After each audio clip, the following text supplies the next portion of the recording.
Je vous salue tous dans le puissant nom de Jésus-Christ. Notre exhortation de ce matin a pour titre « Et si Dieu te pesait ce matin ?» Amen. Dieu pèse-t-il les hommes? Si oui, dans quelles conditions? Et que fait Dieu après avoir pesé un homme? Nous allons voir notre exhortation de ce matin en 3 points. Le premier point, le cas du roi Belchassar. Le deuxième point, quel est ton cas? Le troisième point, que faire pour être au standard de Dieu? Nous commençons avec le premier point, le cas du roi Belchassar. Pour cela, nous lisons dans Daniel chapitre 5, les versets 1, 2 et du verset 22 au verset 28. Nous commençons par les versets 1 et 2. Il est écrit: Le roi Belchassar donna un grand festin assez grand au nombre de 1000, et il but du vin en leur présence. Belchassar, quand il eut goûté au vin, fit apporter les vases d'or et d'argent que son père Nebuchadnezzar avait enlevés du temple de Jérusalem, afin que le roi et ses grands, ses femmes et ses concubines s'en servissent pour boire. Nous passons du verset 22 au verset 28. Il est écrit: Et toi, Belchassar, son fils, tu n'as pas humilié ton cœur, quoique tu susses toutes ces choses. Tu t'es élevé contre le Seigneur des cieux, les vases de sa maison ont été apportés devant toi, et vous vous en êtes servis pour boire du vin, toi et tes grands, tes femmes et tes concubines. Tu as loué les dieux d'argent, d'or, d'airain, de fer, de bois et de pierre, qui ne voient point, qui n'entendent point et qui ne savent rien. Tu n'as pas glorifié le Dieu qui a dans sa main ton souffle et toutes tes voies. C'est pourquoi il a envoyé cette extrémité de main qui a tracé cette écriture. Voici l'écriture qui a été tracée. Comptez, comptez, pesez et divisez. Et voici l'explication de ces mots. Comptez, Dieu a compté ton règne et y a mis fin. Pesez, tu as été pesé dans la balance et tu as été trouvé léger. Divisez, ton royaume sera divisé et donné aux Mèdes et aux Perses.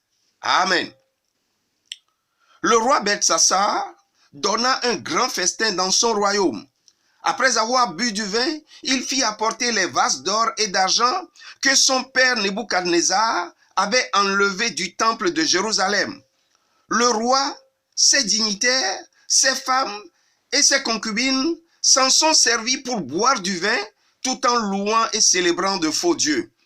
Alors, l'Éternel a envoyé l'extrémité d'une main tracer cette écriture devant lui. Comptez, comptez, pesez et divisez. C'est-à-dire que Dieu a pesé ce roi sur la balance, il l'a trouvé léger et il a mis fin à son règne. Voici un roi riche, puissant, autoritaire, fils de roi, qui n'a pas su faire la différence entre sa vie privée et les choses de Dieu. Il boit du vin et utilise ce qui appartient à Dieu pour son plaisir. Il chante avec les dignitaires de son royaume des louanges aux idoles. Dieu a pesé ce roi et l'a trouvé manquant de poids et Dieu a mis fin à sa vie.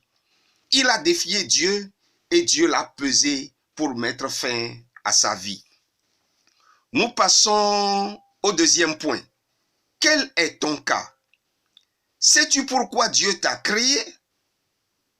Pour que tu l'adores en esprit et en vérité. Pour que tu sois son serviteur, pour être un instrument pour sa gloire. Mais que fais-tu de ta vie? Sais-tu que tu auras à rendre compte de ta vie à ton Créateur? Dieu ne regarde pas au rang social, à la richesse, au lien de parenté, au diplôme, à la renommée, au titre. Et si toi aussi, Dieu te pesait ce matin? Serais-tu au standard de Dieu ou manquerais-tu de poids? Si tu manques de poids, il mettra fin à ta vie et tu seras jeté dans le temps de feu. Nous passons au troisième point. Que faire pour être au standard de Dieu? Pour cela, nous lisons Acte 4, verset 12. Il est écrit: il n'y a de salut en aucun autre, car il n'y a sous le ciel aucun autre nom qui ait été donné parmi les hommes par lequel nous devions être sauvés. Amen. Il faut Jésus pour être au standard de Dieu, pour être sauvé. Tes richesses, ta renommée ne peuvent pas te sauver, non plus ta pauvreté. Les choses de ce monde ne pourront pas te sauver.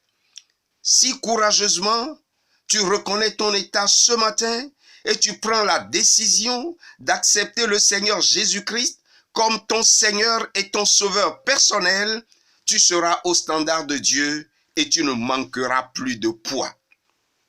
Merci de prendre la bonne décision. Que Dieu bénisse sa parole ce matin et qu'il vous bénisse tous également. Merci et à très bientôt. Amen.